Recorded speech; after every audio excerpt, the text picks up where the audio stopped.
Hey everyone, it's Mike with It's Pittsfield Tonight. I am here with Tim Shugrue. For those of you that are not familiar with Tim, Tim is running for Berkshire County District Attorney this year. Tim, thanks for taking the time doing this today. Thank you, Mike. It's good to see you again. It's a nice day, and it's great to be able to talk to you today. A little on the warm side, but a little on the warm side. This whole summer has been kind of warm.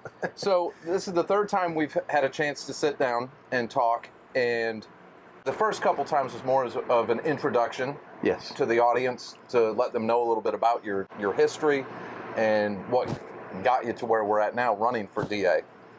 One of the big things that we've been hearing a lot about is crime, obviously. Yeah. And Pittsfield, the past decade, has really been hit hard with crime.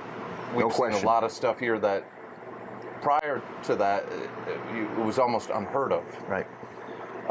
And today, Monday, the August 8th, we had a bank robbery today. Yeah, on Kellogg Street, yeah. Yep, the Greylock. So, again, crime seems to be not just summer, and now it's a year-round. Absolutely, we noticed a big uptick, especially in the last few years. And we've noticed the gun violence is what's really is going out of control. Yes. And there's a pipeline that comes in from New York and a pipeline that comes in from Springfield that just not normally weren't really here ever. This was, sort of we were isolated, but that isolation is going away. And so we get this pipeline of gang members and drugs coming in from both New York City and from Springfield, causing us a lot of problems. And obviously a lot of gun issues and a lot of gun problems. Well, that being said, being that it's an election year for DA, and we talk about crime a lot, what can a DA? So I guess a better way to word it is, what would a Tim Shugrue administration, as if you were to be elected district attorney, how could you, as the DA, start to have a positive effect as far as curbing gun violence in the city? Well, a lot of it's awareness, and the second part of it is training. One of the things that we need to do, particularly in Berkshire County right now, is to get the district attorney's office to be the best law office in Western Mass. And how you do that is you train individuals, you train your prosecutors, you train them to be really good lawyers. So whether in the courtroom, we have the upper hand, we have the advantage by training people. And not just, when people come to law school, they learn the law. But they don't learn how to do an arson. They don't learn how to do fingerprinting or DNA evidence. They don't learn all those things, ballistics.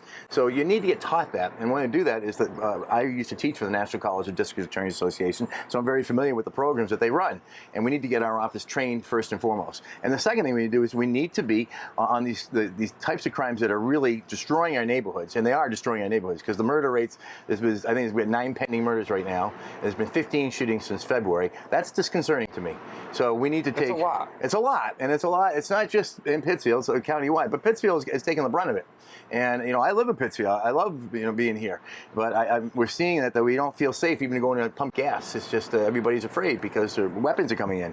So some of the things you can do is I believe that you shouldn't be reducing gun charges. I think that we have strict, and I would say very effective gun laws in Massachusetts. They're excellent. I have an LTC. It took me 6 months to get my LTC. They had to do a background check on me as well as anybody else. It took us that long to get that. So I think that we have good gun laws, but we need to enforce those gun laws. What good are these laws if we reduce them down and we're giving people just a slap on the wrist that has an illegal firearm? Because if you have an illegal firearm, there's no good reason for you to have an illegal firearm. And that's what we're seeing. We're seeing that the crime element that's coming in here is now armed. And it wasn't that way in the past. And that's not fear-mongering. That's what's happening because the facts shoot out. Look at 15 shootings since February. That's a lot. And that's just in this city. On day one, if elected, what could you do to say we're going to implement X, Y, and Z? We are not dropping any gun charges that are related to drugs or gangs or anything like that. We are not dropping any gun charges down.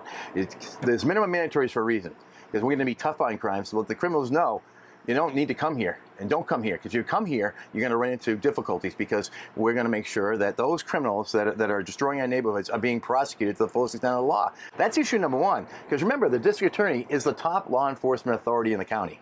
So the district attorney is in charge of prosecuting those cases and working with the local police departments. There's been a disconnect between the district attorney's office and the local police, the state police, and even the sheriff's office. So that disconnect is causing a lot of problems. We need to get the law enforcement community back together with the DA's office, working with us as a team.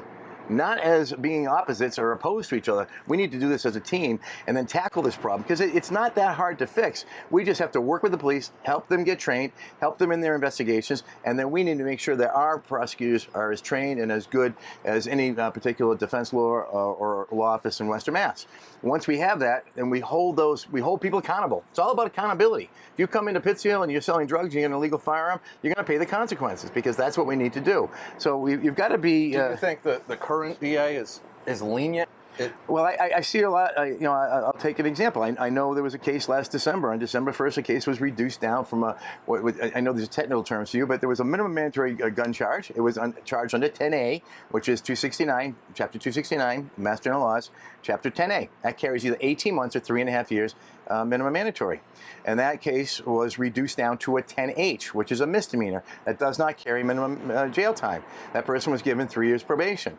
Now, granted, I understand the DA's office asked for some jail time on that, but you reduce it down to a misdemeanor. You reduce it down from the minimum mandatory. You had that availability right there to put this person in jail for at least 18 months. And then on April 1st this year, that same individual is now charged with murder in an alleged shooting that took place, and 2 people were gunned down. And that was on April 1st, 3 months into that probationary period. That's a problem for me. And that's a problem. It should be a problem for all of you. It should be a problem for the community. That sounds like a big problem. It is, because we reduce down this. If this person had received the minimum mandatory jail sentence, they'd be in jail. They wouldn't have been available to have another illegal firearm and then allegedly shooting and killing somebody. So, and that's it's a pending case right now. And it's just, the fact of the matter is, in December 1st, they could have been held to the 10A, kept the minimum mandatory jail sentence, and get the conviction. So we just have to be cognizant about that. We have to look at these cases, see which ones are serious. These are serious cases. You look at the person's past history. Have they been involved in criminal environment before? Yes, as we're finding out in that particular case, that person was. So we need to make sure that we're looking at these cases thoroughly with the police and making sure that we're prosecuting the right cases and treating people the same, equally, but at the same time too, we're also treating people that are coming in here and committing crimes like they should be, which is sending them to prison and to jail if they're going to sell drugs in our community.